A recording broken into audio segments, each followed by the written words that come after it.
Imagine acordar amanhã na mesma cidade onde você vive hoje, mesmo endereço, mesmo bairro, só que não é 2025, é 1925, o Brasil de 100 anos atrás. Seu celular? Não existe. Água na torneira? Raridade. Médicos? Um luxo para pouquíssimos. E aquela dor de dente que você resolveu em 30 minutos no dentista, agora pode literalmente te matar. A República Velha está terminando. O café domina a economia. E você está prestes a descobrir por que sobreviver no Brasil de 1925 seria praticamente impossível para alguém do século XXI. Até mesmo para os mais ricos. Mas antes de entender como era morrer no Brasil de 100 anos atrás, você precisa entender como era viver. Primeiro, esqueça tudo que você conhece sobre conforto básico.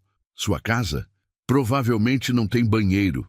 Nem mesmo os palacetes da elite têm encanamento confiável.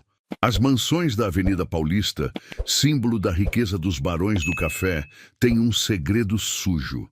Muitas ainda usam o sistema de tigres, escravos recém-libertos que carregam baldes de dejetos humanos durante a madrugada.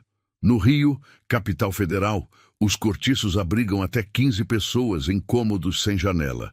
A temperatura facilmente chega aos 40 graus. O cheiro? Imagine sua lixeira depois de uma semana no sol, multiplicado por 100. Esse é o perfume constante das cidades brasileiras. Ah, mas eu moraria no campo, longe dessa imundície. Péssima ideia. No campo brasileiro de 1925, você está ainda mais vulnerável. Sem energia elétrica, sem correios, sem estradas. Se o poderoso coronel local não gostar da sua cara, você simplesmente desaparece. E ninguém vai perguntar por quê. Mas vamos supor que você tenha dinheiro. Muito dinheiro. Você é um industrial, um comerciante rico ou até mesmo um coronel do café. Sua vida é melhor? Em alguns aspectos, sim. Você tem uma casa grande, talvez até um dos primeiros automóveis. Só que tem um problema. Quando você ficar doente, e você vai ficar doente, o dinheiro pode não ser suficiente. A expectativa de vida, 30 anos para homens, 32 para mulheres. Isso mesmo. Se você está lendo isto e tem mais de 30, parabéns. Você já estaria morto em 1925. Grávida? Boa sorte. A mortalidade materna é de 15%. Ou seja, a cada 7 partos, uma mãe morre. E se você conseguir sobreviver, seu bebê tem uma chance em 4 de morrer antes do primeiro aniversário. 25% de mortalidade infantil. E o motivo é simples. O Brasil de 1925 não tem antibióticos, não tem vacinas confiáveis, não tem anestesia moderna. Uma simples infecção de garganta pode te matar em dias. Uma apendicite é praticamente uma sentença de morte. E mesmo se você for rico o suficiente para pagar um dos raríssimos médicos formados, a consulta pode te matar mais rápido que a doença. Os tratamentos são medievais. Sangrias para febres, mercúrio para sífilis, arsênico para malária. Literalmente veneno sendo injetado nas suas veias. Está com diarreia? O médico vai recomendar calomelano, um composto de mercúrio que causa sangramento intestinal. Sua cura te envenena lentamente, fazendo seus dentes caírem e seu cérebro derreter dentro do crânio. Com dor? Aqui está seu analgésico, uísque. Muito uísque, até você desmaiar.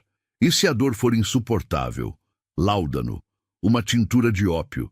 Viciante, claro, mas quem liga para vício quando você está implorando que arranquem seu próprio braço para parar a dor? Dentista? Na capital, talvez você encontre um. No interior, é o barbeiro mesmo que vai arrancar seu dente podre, sem anestesia, com um alicate enferrujado que acabou de ser usado para aparar pelos do nariz do cliente anterior. Mas pelo menos a comida era mais natural, sem agrotóxicos, né? Desculpe destruir mais esse mito. A comida em 1925 é um pesadelo sanitário. Leite chega às casas em latões abertos, transportados por carroças que acabaram de passar por ruas cobertas de esterco de cavalo. Frequentemente é misturado com água. água de córregos, onde as pessoas também lavam roupa e defecam. Carne, vendida pendurada ao ar livre, coberta de moscas, sob sol de 30 graus, muitas vezes já em decomposição. A solução? Quanto mais sal, pimenta e alho, melhor, para disfarçar o gosto de podre. Pão, feito em porões úmidos onde ratos passeiam livremente. As epidemias de peste bubônica no Rio e São Paulo no início do século não foram coincidência. E se você está pensando, mas a classe média vivia bem, lamento informar, mas classe média praticamente não existe no Brasil de 1925. Você é rico ou você é pobre? E ser pobre significa viver sempre à beira da fome. Um operário de fábrica em São Paulo trabalha 14 horas por dia, 6 dias por semana, para ganhar o equivalente a R$ 200 atuais, por mês. Isso se ele for homem, porque mulheres ganham metade. E crianças, sim, crianças de 8, 9 anos, ganham 1/3 trabalhando as mesmas horas, sem férias, sem descanso remunerado, sem aposentadoria. Se você perde um braço na máquina, problema seu, está demitido e não recebe um centavo. Vai para a rua mendigar. Mas o pior nem é a miséria material. É a completa ausência de direitos. Em 1925, apenas 2% da população vota. Homens alfabetizados acima de 21 anos. Mulheres, nem pensar. Analfabetos, excluídos. E como 80% da população não sabe ler nem escrever, a democracia é uma piada de mau gosto. As eleições são controladas pelos coronéis locais. O voto de cabresto é a regra. Ou você vota em quem o coronel manda, ou sua família passa fome, já que ele controla os empregos, a comida, a polícia. O famoso curral eleitoral não é metáfora, é a realidade brutal da República do Café com Leite. Protesto? Manifestação? Bom, você pode tentar. Em 1924, quando operários em São Paulo entraram em greve pedindo jornada de 8 horas, a resposta do governo foi bombardear a cidade. Literalmente, canhões e metralhadoras contra trabalhadores. Mas e a educação? Pelo menos as crianças podiam estudar, né? Errado. Em 1925, apenas 25% das crianças frequentam algum tipo de escola. E aquelas que vão encontram salas superlotadas, professores mal pagos e uma pedagogia baseada em decorar textos e apanhar com palmatória se errar. Se você é negro ou mulato, a maioria da população, suas chances são ainda piores. Apenas 37 anos depois da abolição, o racismo não é só aceito, é política de Estado. O governo brasileiro está ativamente tentando embranquecer o país, trazendo milhões de imigrantes europeus. Enquanto isso, os descendentes de escravizados são empurrados para as periferias, para os morros, para o trabalho informal. Mas e a saúde pública? O SUS? Não existe nada remotamente parecido. Hospitais públicos são raros, superlotados e perigosos. Se você não tem dinheiro para pagar um médico particular, seu destino é a caridade, as santas casas, sempre lotadas, sempre sem recursos. A vacinação é incipiente.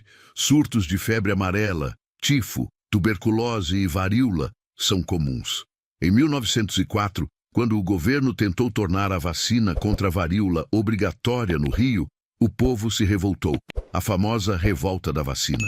Não porque eram anti-vacina, mas porque o governo literalmente invadia casas à força para aplicar uma vacina em que ninguém confiava. E nesse cenário, as epidemias florescem. A gripe espanhola, que chegou em 1918, matou 35 mil pessoas apenas no Rio de Janeiro. Em São Paulo, até o presidente eleito Rodrigues Alves foi vitimado. Os cemitérios não davam conta. Corpos ficavam empilhados nas calçadas por dias. Coveiros trabalhavam 24 horas e ainda era insuficiente.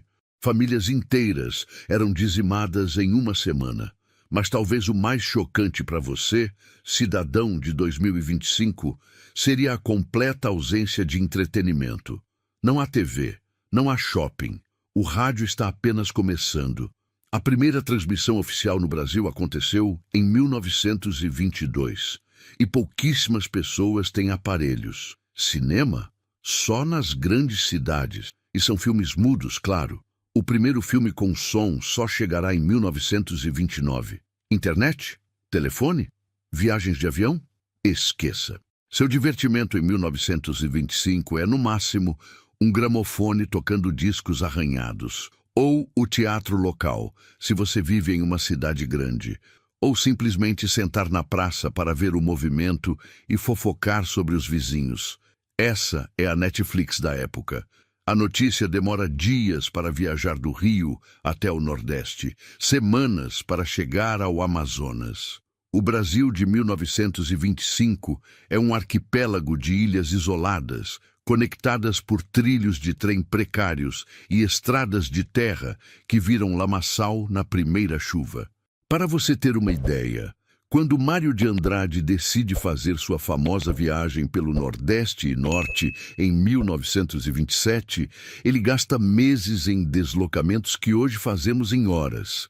E ele é um intelectual rico, com todos os recursos disponíveis. Imagine então como era para o brasileiro comum. O país que você conhece, conectado, integrado, com problemas, mas funcionando, simplesmente não existe em 1925. Metade do território nacional é terra incógnita para o governo. O Oeste ainda é praticamente desconhecido. Não há mapas confiáveis, não há presença do Estado, apenas tribos indígenas, constantemente atacadas por garimpeiros e fazendeiros, e poceiros tentando sobreviver. Mas então você pergunta, se era tão ruim assim, como as pessoas sobreviviam? Como aguentavam? A resposta é simples. Elas não sabiam que podia ser diferente. Não tinham referência do que era um país desenvolvido, uma democracia funcional, uma economia que não dependesse de exportar café e importar tudo o mais. Era a vida que conheciam. E encontravam pequenas alegrias onde podiam. Nas festas populares, nas procissões religiosas, no carnaval, na cachaça de domingo depois da missa. E, surpreendentemente, é nesse cenário desolador que nasce a cultura brasileira que conhecemos hoje. O samba está explodindo no Rio, apesar ou por causa da perseguição policial. O modernismo acaba de ser lançado com a Semana de 22, revolucionando a arte nacional. Villa-Lobos compõe suas obras-primas. Lima Barreto escreve sua literatura devastadora sobre a desigualdade e morre na miséria, claro. O Brasil da cultura, da resistência, da mistura está em pleno florescimento, apesar do Brasil oficial tentar sufocá-lo a todo custo. Mas a pressão por mudanças está crescendo. O modelo da República Velha, café com leite, coronelismo, voto de cabresto, está chegando ao fim. Em 1930, apenas 5 anos depois, a revolução liderada por Getúlio Vargas vai derrubar tudo isso. Será melhor? Em alguns aspectos, pior em outros, mas definitivamente diferente. E aqui está a coisa mais impressionante.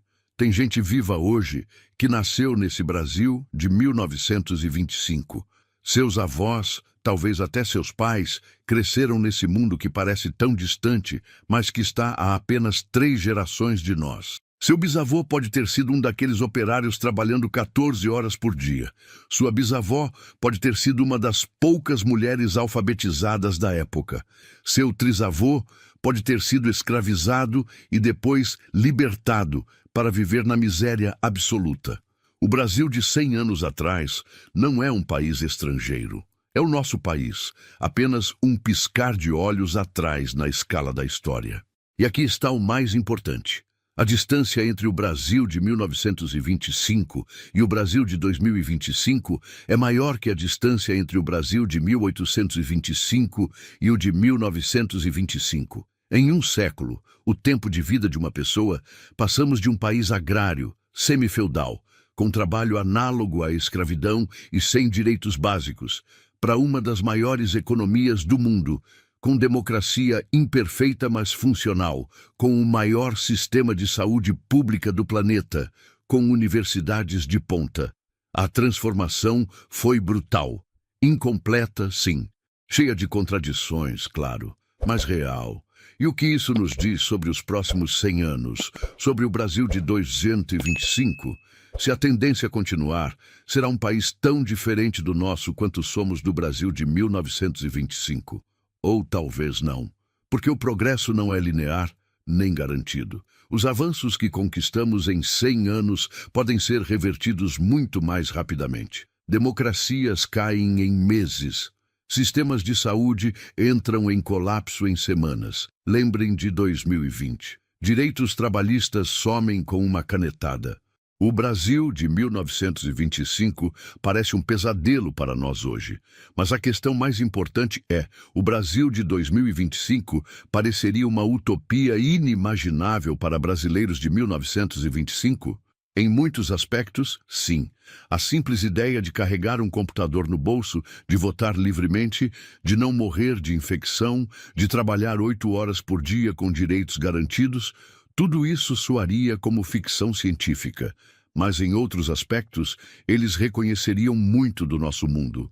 A desigualdade persistente, a violência, o racismo estrutural, a concentração de terra e riqueza, a dependência econômica. Esses fantasmas do Brasil de 1925 ainda assombram o Brasil de 2025. E talvez essa seja a maior lição que podemos tirar dessa viagem no tempo. Progresso é possível, é real, acontece, mas não é automático nem irreversível. Cada geração precisa lutar para preservar o que conquistou e expandir o que ainda falta, porque a história não tem fim predeterminado. Ela é feita das escolhas de milhões de pessoas comuns, todos os dias. Os brasileiros de 1925 não podiam imaginar o Brasil que temos hoje. A pergunta é: que Brasil estamos construindo para 2025? Se este vídeo te fez pensar sobre como viviam seus avós e bisavós, deixa aquele like que o algoritmo agradece mais que coronel recebendo verba pública. Inscreva-se no canal para mais viagens temporais pela história real do Brasil. Na semana que vem, assim era a vida durante a ditadura. E você vai descobrir por que a década de ouro era dourada só para quem tinha cofre. Comente abaixo. Qual aspecto do Brasil de 1925 mais te chocou? E o que você acha que um brasileiro de 1925 acharia mais incrível sobre nossa vida atual? Compartilhe com aquele tio que vive dizendo: "No meu tempo é que era bom". Ele precisa de um choque de realidade histórica. E lembra, conhecer o passado não é apenas curiosidade. É vacina contra retrocesso. É garantia de que não voltaremos para trás. Porque, diferente do brasileiro de 1925, você tem escolha. Use-a bem.